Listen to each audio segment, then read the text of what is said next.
Hey guys, welcome back. इस सफ़र की कहानी थोड़ी अलग है क्योंकि इस सफ़र में रोड ही नहीं, प्रॉब्लम्स भी है।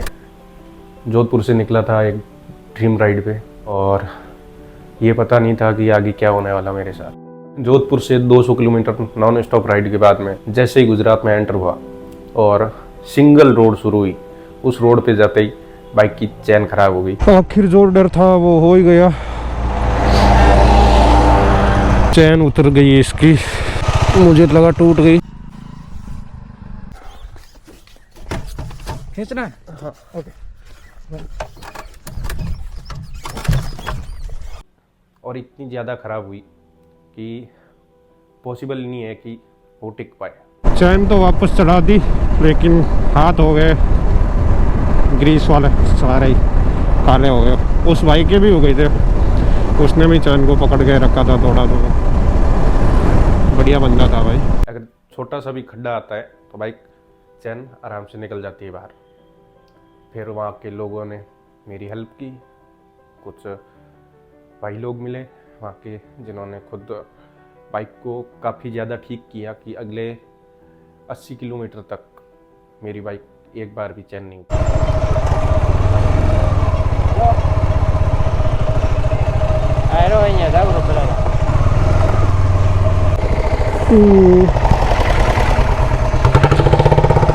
चैन एक बार फिर से उतर गई है और अब किसकी मदद लूँ? यहाँ पे भाई लोग आ गए।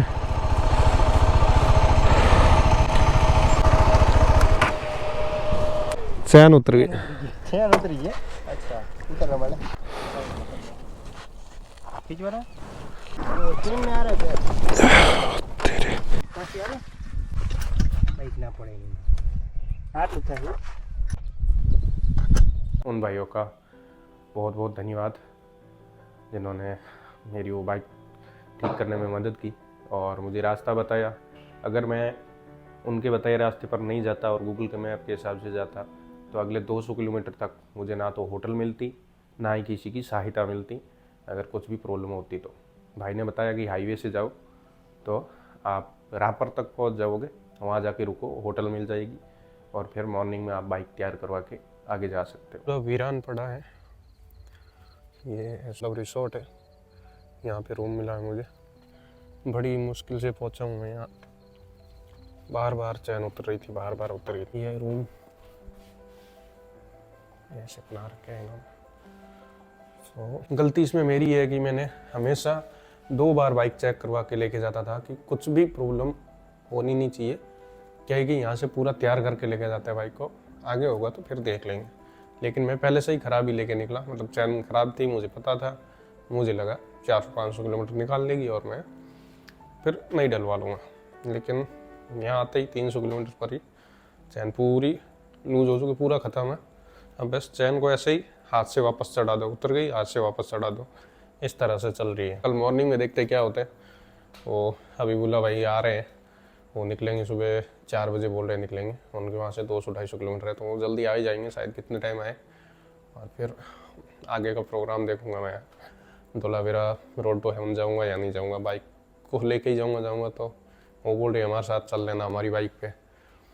फिर इसको अभी उधर ले जाना पड़ेगा। तो अभी तक जैसे मैंने 150 किलोमीटर निकाले हैं ख़राब होने का, 150 के 200 ही निकाल लिए।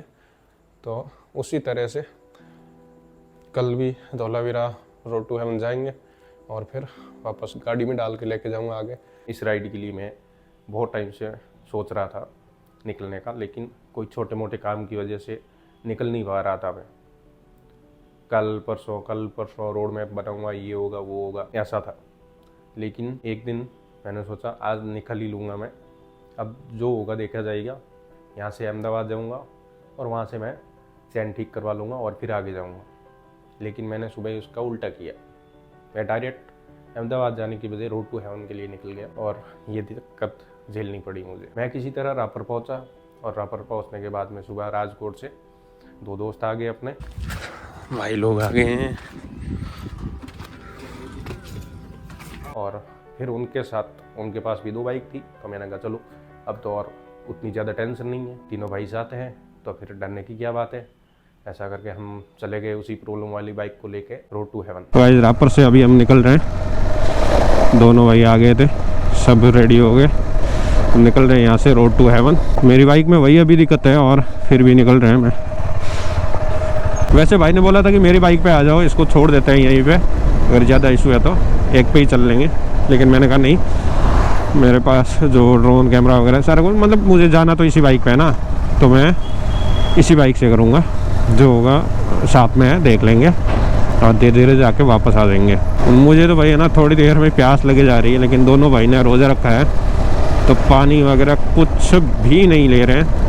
और सुबह 4:30 बजे निकले थे राजकोट से, यहाँ आ गए मेरे पास, और अब शाम के 7 बजे जो है इनका वो क्या बोलते हैं मैं भूल गया, वो होगा, तो वहाँ पे हम करेंगे।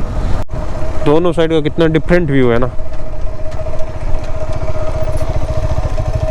इस साइड नमक नहीं है, बिल्कुल कम है, 0.1%, और इस तरफ देखो पूरी तरह नमक ही नमक है। ओहो हो, ये क्या है? मच्छर ही मच्छर भर गया। मैं तो क्या रुके यहाँ पे नहीं रुक सकते हैं। अरे चिपक गए यार।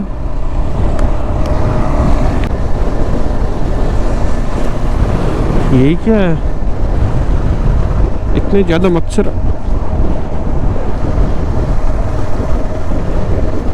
मुझे लगा ड्रोन शॉट लेंगे यहाँ का, लेकिन यहाँ पे इतने भयंकर मच्छर हैं, ये झाड़ियों पे भरे हुए हैं। जैसे ही बाइक रोको पूरा भरा जा रहा है, शरीर पूरी गाड़ी भरे जा रही है। चैन उतर गई फिर से, अभी मच्छर जानने लगे। ये आ गए, ये आ गए, ये आ गए। अरे यार इतने भयंकर मच्छर, हाथ से ही चढ़ानी पड़ेगी वरना टाइम लग जाएगा बहुत ज़्यादा। तब तक तो ये जान ही ले लेंगे।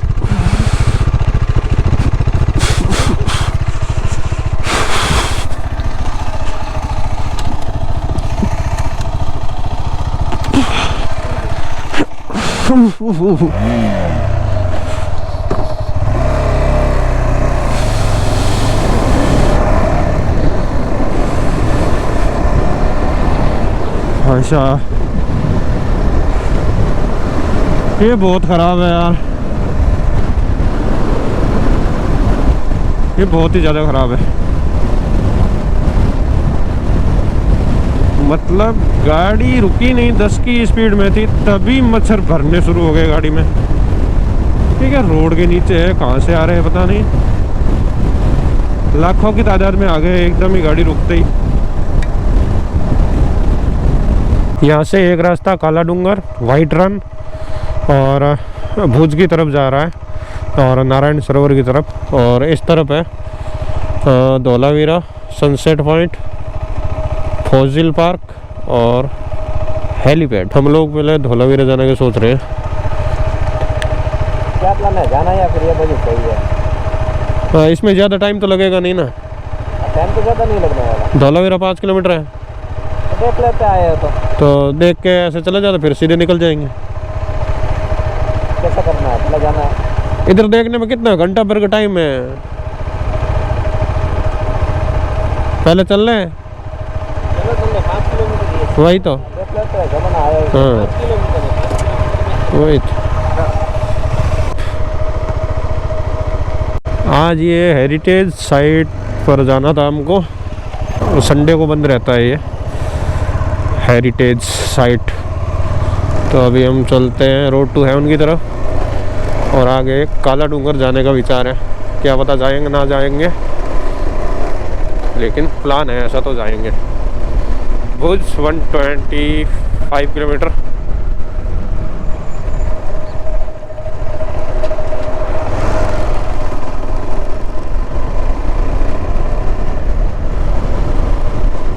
अभी यहाँ से शुरू होगा अपना रोड टू हेवन। शुरू होगा नहीं, शुरू हो चुका है।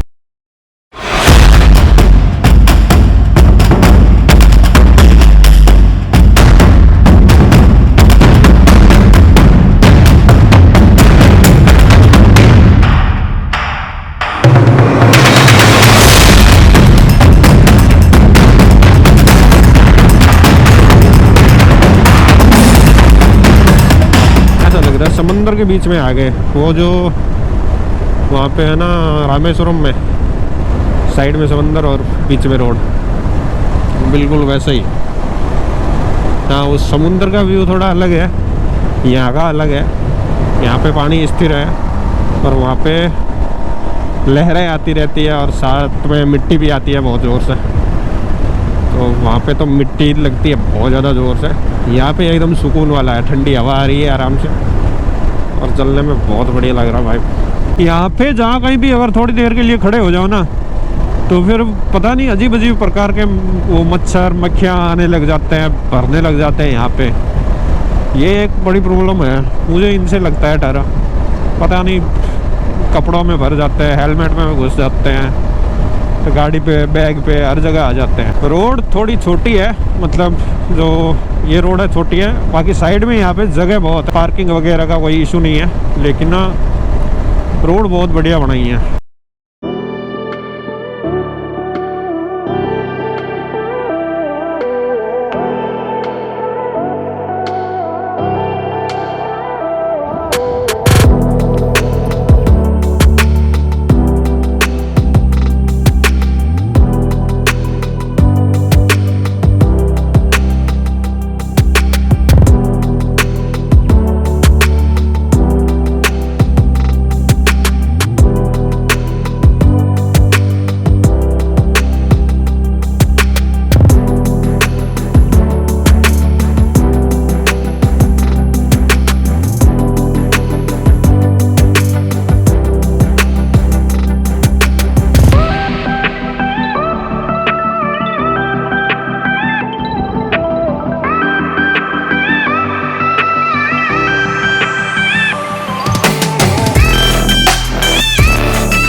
रोड टू हेवन तो अपना हो चुका है कंप्लीट। हम यहाँ से अभी वापस जा रहे हैं क्योंकि इनका भी मन नहीं है। आगे कोई काला डूंगर है वो देखना था, लेकिन अभी धूप के अंदर क्या ही देखेंगे। और वाइट रन ऑफ का जो है वो यहाँ से 100 से ज़्यादा किलोमीटर है। तो मेरी बाइक तो वैसे ही ख़राब है, तो मैं अकेले तो जाऊँगा नहीं और इनका मन है नहीं। तो हम लोग यहाँ से वापस जाएंगे राजकोट जाके मैं पहले अपनी बाइक तैयार कराऊँगा, फिर केरला की तरफ आगे बढ़ेंगे। इसके बाद रोड टू हेवन से हम राजकोट 200 किलोमीटर गए, जिसमें बाइक 40 से 45 किलोमीटर की स्पीड से ज़्यादा नहीं चल सकती और ओवरटेक बिल्कुल नहीं कर सकता, क्योंकि ओवरटेक करते टाइम चैन निकल सकती है। और उस जगह पे जो रोड है राजकोट की हाईवे है, धोलावीरा से राजकोट का जो हाईवे है वो बहुत ही ख़राब है। लगभग 150 किलोमीटर का हाईवे है, 150 किलोमीटर, बहुत ही ख़राब है और बहुत ज़्यादा ट्रैफिक वाला। अगर एक बार बीच में चैन और ख़राब हुई थी हाईवे पे, लेकिन मैं ओवरटेक नहीं कर रहा था, लेकिन ट्रैफिक बहुत ज़्यादा था और जगह नहीं थी साइड में पार्क करने के लिए। लेकिन फिर भी बहुत मुश्किल से मैंने साइड में लगाई और ठीक किया बाइक को और फिर आगे बढ़ा। और थकान इतनी ज़्यादा कि मेरी यहाँ से अभी भी पेन कर रहा है हेलमेट की वजह से, क्योंकि 200 किलोमीटर की राइड और वो भी हेलमेट पहने हुए। इतना भारी हेलमेट है, 1500-1600 ग्राम हेलमेट का वेट है और नॉन स्टॉप चल रहे थे बिना रुके। इस राइड पे मुझे जितनी परेशानी झेलनी पड़ी आज तक किसी राइड पे नहीं झेली, और इसकी वजह है मेरी थोड़ी सी जल्दबाजी।